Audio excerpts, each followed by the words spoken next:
Hi dear viewers, welcome to my channel Shri coaching classes. आज हम आपको यूपी बोर्ड क्लास 12 अकाउंट का part 2 जो है अध्याय 5 कंपनी अंश वगैरह जो है बहुत इम्पोर्टेंट है और इसमें से बहुत क्वेश्चन बनते हैं। सबसे पहले हम बताते हैं कंपनी क्या होता है।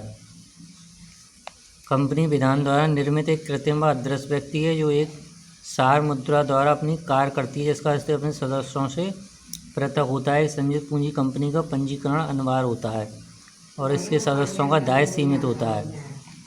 भारतीय कंपनी अधिनियम 2013 की धारा 10 उप सेक्शन 20 के अनुसार कंपनी से आशय ऐसे संगठन है जिसका निर्माण पंजीकरण अधिनियम अथवा पिछले किसी अधिनियम के अंतर्गत किया हो।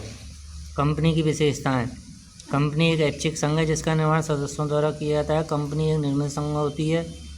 निगमित कंपनी एक कृत्रिम वैधानिक व्यक्ति है। क्रम का पृथक वैधानिक अवस्था होता है।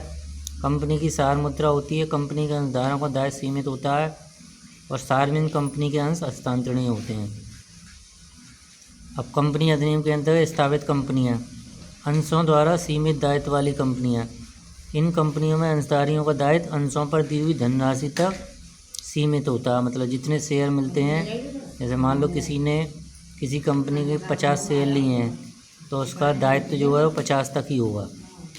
गारंटी द्वारा इन कंपनियों में अंशधारियों का दायित्व उसके द्वारा दी गई गारंटी की धनराशि तक सीमित होता है।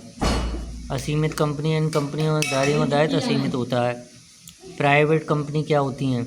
इसकी प्रयुक्त पूंजी 1 लाख या इससे अधिक होनी चाहिए और इसके कंपनी सदस्यों की न्यूनतम संख्या 2 और अधिकतम 200 है। ऐसी कंपनी के अंशों के हस्तांतरण पर प्रतिबंध होता है। पब्लिक कंपनी की पूंजी 5 लाख, न्यूनतम 7 सदस्य और अधिकतम संख्या पर कोई प्रतिबंध नहीं है। सार्वजनिक कंपनी अंश तथा ऋण पत्रों में आवेदन करने के लिए प्रबंधन। सरकारी कंपनी में कुल चुकता अंश पूंजी का न्यूनतम 51% भाग केंद्र सरकार या राज्य सरकार या दोनों सरकारों के पास हो। अंश क्या होता है?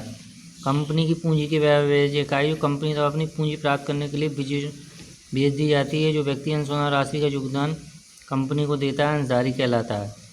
अंशों का तात्पर्य कंपनी की पूंजी के एक भाग से होता है यदि स्कंद अंश में कोई स्पष्ट अथवा निहित भेद नहीं किया गया है। इसमें स्कंद भी सम्मिलित है।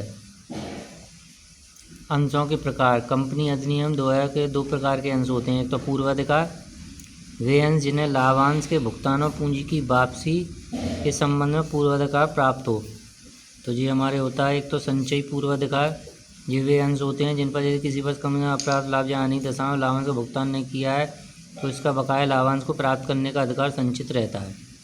असंचयी में लाभांश केवल उसी पर दिया जाता है जिस पर कंपनी को प्राप्त लाभ होता है। भागयुक्त पूर्वाधिकार ये वे अंश होते हैं जिन पर निश्चित राशि लाभांश तो दिया जाता है। समता अंशों में लाभ देने पर यदि लाभ बचता है तो बचे हुए लाभ में भी इन्हें लाभांश प्राप्त करने का अधिकार प्राप्त होता है। इसमें नहीं होता है। शुद्ध ये वे अंश होते हैं जिनका निश्चित अवधि के पश्चात शोधन कर दिया जाता है। अशुद्ध में नहीं होता है।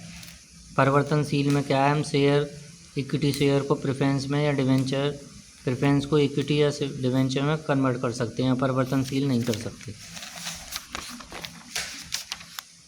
इसके बाद आता है हमें संचयी, परिवर्तनशील और समतांश।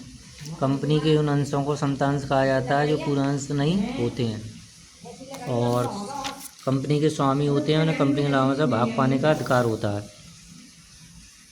ये हमारी अंश पूंजी का परफॉर्मा होता है। सबसे पहले आती है हमारी authorise, issued, subscribe, called up, paid up. और इसमें हम बता देते हैं अधिकृत पूंजी वो होती है जिससे कंपनी का रजिस्ट्रेशन होता है। निर्गमित जो जनता को निर्गमित किया जाता है। प्रातिथ निर्गमित पूंजी जो जनता द्वारा क्रय कर लिया जाता है। जायज़ जो पूंजी अंशधारियों से मांगी जाती है। प्रदत्त जिसका अंशधारी द्वारा भुगतान दिया जाता है। संचित सीमित दायित्व वाली कंपनी विशेष प्रस्ताव पारित करके यह निश्चित कर सकती है। तो जी हमने आपको एक ओवरव्यू दे दिया है। ये जनरल की एंट्रियां होती हैं, ये हम आपको सवाल कराएंगे उसमें और डिटेल में समझा देंगे।